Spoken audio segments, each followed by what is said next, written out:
As you can see, we've got a group of fractions here. We've got 2/3, 3/4, and a half. At the moment, we can't compare them because the denominators are all different and we can't put them in order of size. So we're going to have to make sure that all the denominators are the same. And you should remember this from last week when we were talking about multiples and lowest common multiples. We're going to do exactly the same here because remember, we can't compare them if they're all different. So I'm going to look at my first denominator, which is 3. So I'm going to write the multiples of 3. And you don't have to go too far with this. It doesn't have to be a big long list. You can always add on if you need to.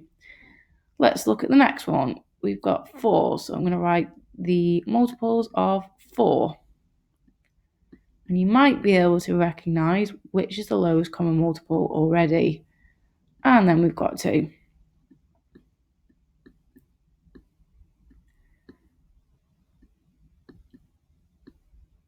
So, as you can see, 12 is the lowest common multiple of 3, 4, and 2. So what I need to do now is I'm going to put my denominator as 12 for each of these fractions.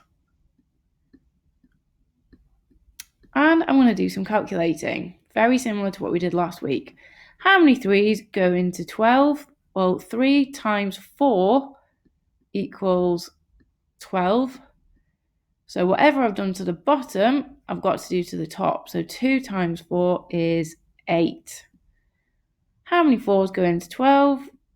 3 lots of 4 go into 12. So whatever I've done to the bottom, I've got to do to the top. So 3 times 3 equals 9. How many groups of 2 go into 12? Well, I know that 6 groups go into 12. So 1 times 6 equals 6.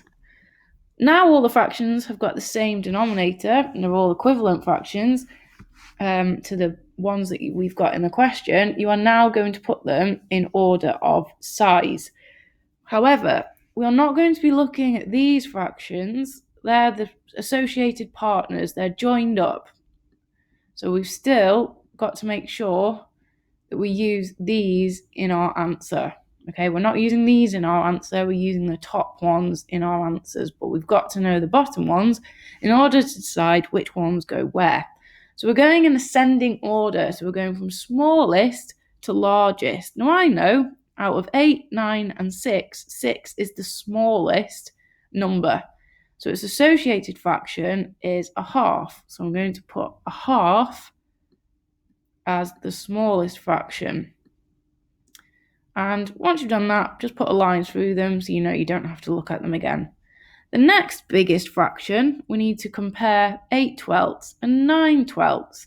So the next biggest fraction is 8/12, but we need to look at its partner, not this one. So our answer is going to be 2/3. And we can put a line through that once we finish that. Therefore, the biggest fraction from 2/3, 3/4, and a half must be 3/4. So I can now put a line through that, and I've finished. So the question was asking me what, from smallest to largest, what order do these fractions go in? So we've got a half, 2/3, and 3/4. And you need to make sure that you found the lowest common multiple of all the denominators before you can put them in order. If they are all different, and you've got to find that lowest common multiple.